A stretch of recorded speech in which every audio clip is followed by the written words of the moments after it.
Bonjour, c'est M. Ousmane et aujourd'hui nous allons voir la composée des symétries orthogonales. Alors, à titre de rappel, un point M' est 10 images d'un point M par la symétrie orthogonale d'axe D s'il existe un point O sur D tel que les vecteurs de MAO et M'O ont la même mesure, la même direction, mais de sens contraire.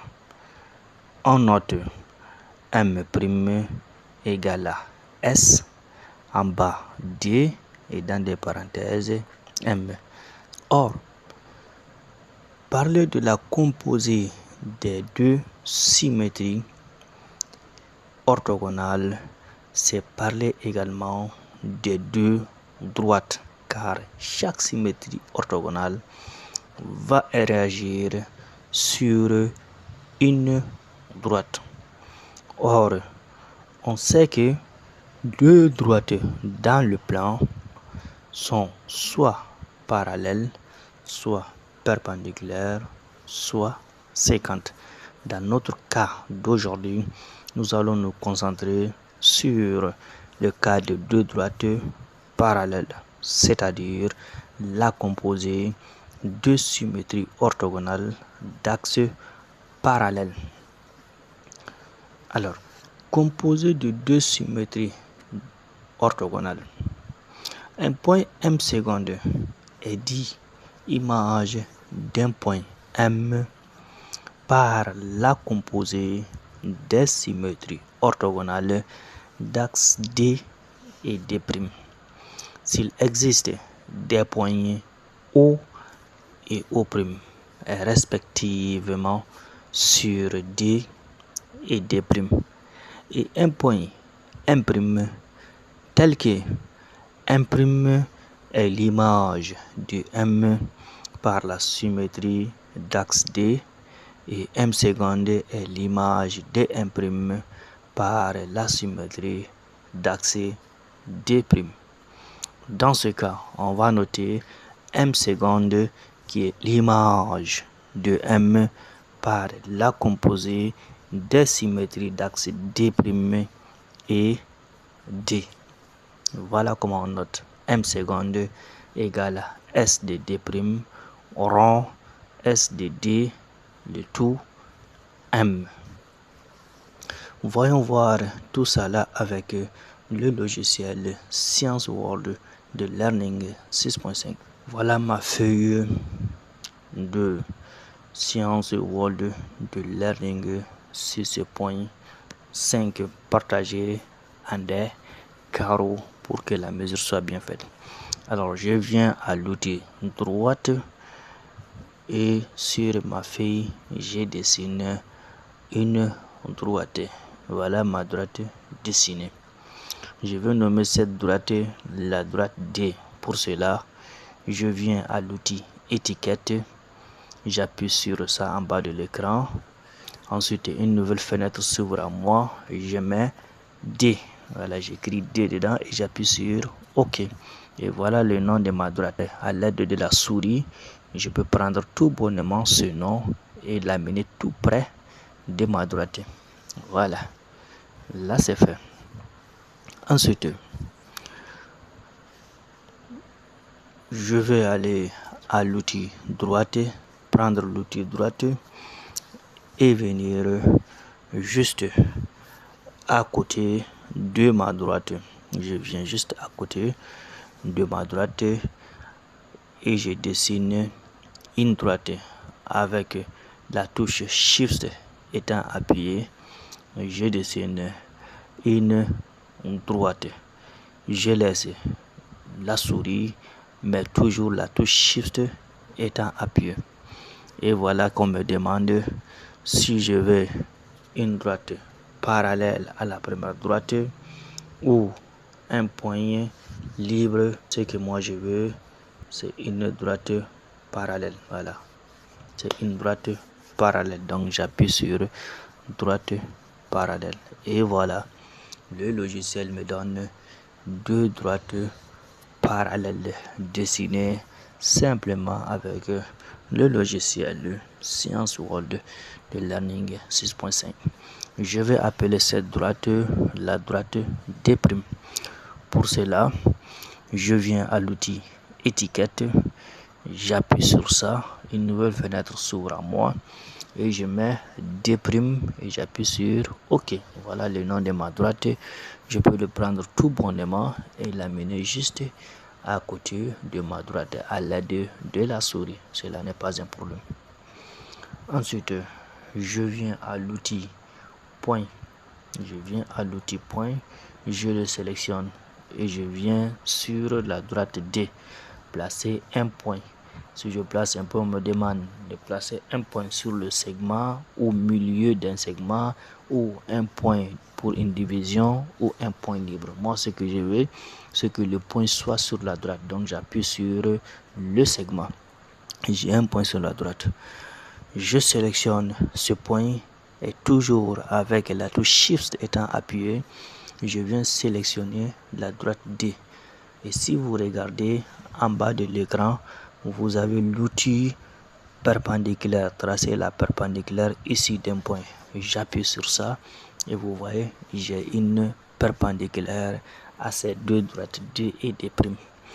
Alors le petit carreau du perpendiculaire qui me sort de rien, ici je peux le sélectionner et j'appuie sur la touche supprimer et c'est parti. Voilà. Ensuite, je peux sélectionner cette perpendiculaire et sélectionner la droite D, toujours avec la touche Shift étant appuyée. Sélectionner la droite D et si vous regardez en bas de l'écran, vous avez l'outil intersection. Voilà, vous avez l'outil intersection de deux droites. J'appuie sur ça et j'ai un nouveau point qui est sur la perpendiculaire et sur la droite D'. Maintenant, je peux nommer ces deux points-là. Le premier qui est sur D, je vais l'appeler le point A. J'appuie sur étiquette, je le nomme A.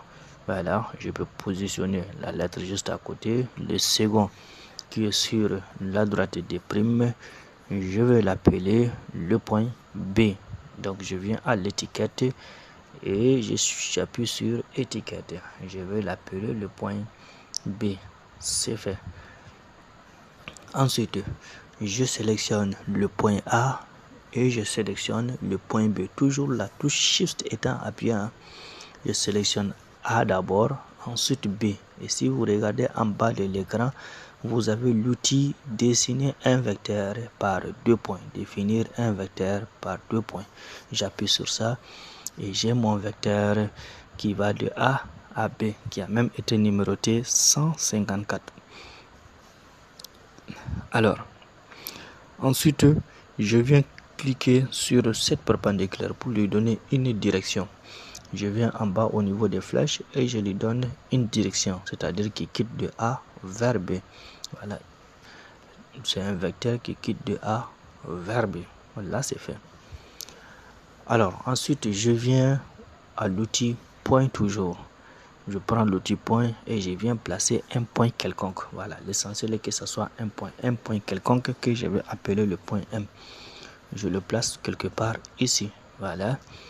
Et je viens à l'étiquette, je l'appelle le point M. Voilà, je viens à l'étiquette et j'appelle ce point le point M. C'est fait. Ensuite, je sélectionne ce point M, toujours avec la touche Shift étant appuyée, et je sélectionne le reste de la figure. Ensuite, si vous venez en bas de l'écran, vous avez l'outil fusionner les zones graphiques. J'appuie sur ça et vous voyez que tous mes objets sont maintenant dans un même cadre. Ça m'arrange. Ensuite, je sélectionne mon point M, toujours avec la touche Shift étant appuyée, je sélectionne la droite D. Et si vous regardez en bas de mon écran, vous voyez l'outil symétrie d'un objet. J'appuie sur ça et vous voyez automatiquement le logiciel a créé un point en haut de l'écran. Ce point n'est rien d'autre que l'image de mon point M par la droite, par la symétrie d'axe D. Et si vous vous rappelez bien, ce point, on l'avait appelé le point M'. Donc je viens à l'étiquette et je l'appelle le point M'. Voilà, c'est fait. Ensuite, je sélectionne ce point M'. Je sélectionne ce point M' et toujours la touche Shift étant appuyée, je sélectionne la droite D'. Et si vous regardez toujours en bas de mon écran, vous allez voir l'outil symétrie d'un objet. J'appuie sur ça et automatiquement un autre point, un troisième point vient d'être créé en bas de l'écran ici.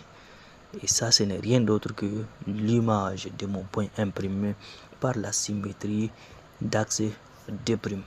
Et si vous vous rappelez bien ce point, nous l'avons appelé le point M seconde.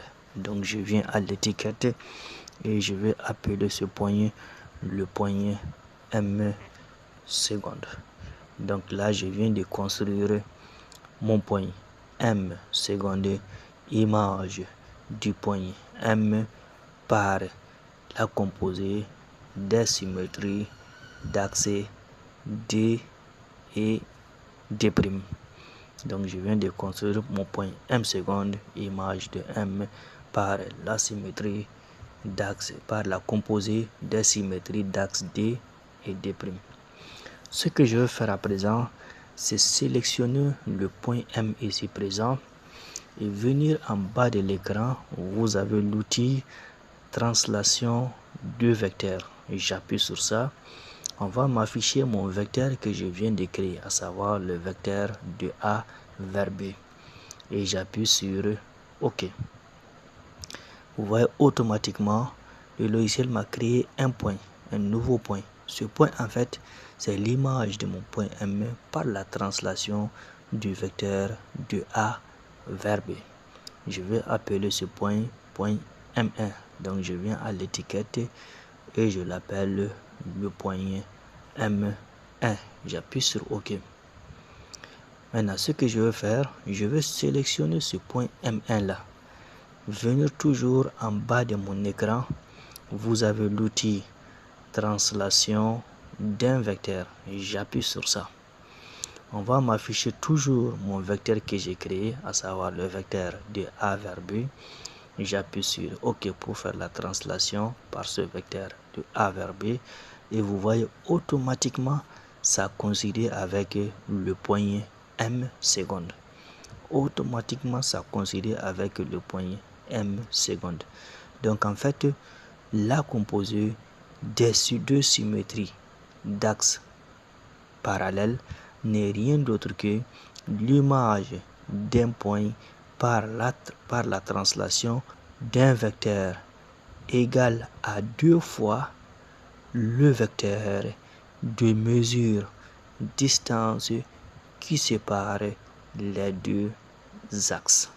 Merci d'avoir suivi cette vidéo et si ça vous a plu, partagez, likez et partagez pour que le maximum de gens puissent être touchés par ces notions. Et si vous avez d'autres questions pour nous donner plus d'idées pour répondre à vos questions, vous pouvez également les partager sur les différentes plateformes, à savoir le compte TikTok de M. Ousmane ou également sur YouTube, la page YouTube de Learning 6.5. À la prochaine sur une autre vidéo de Learning 6.5.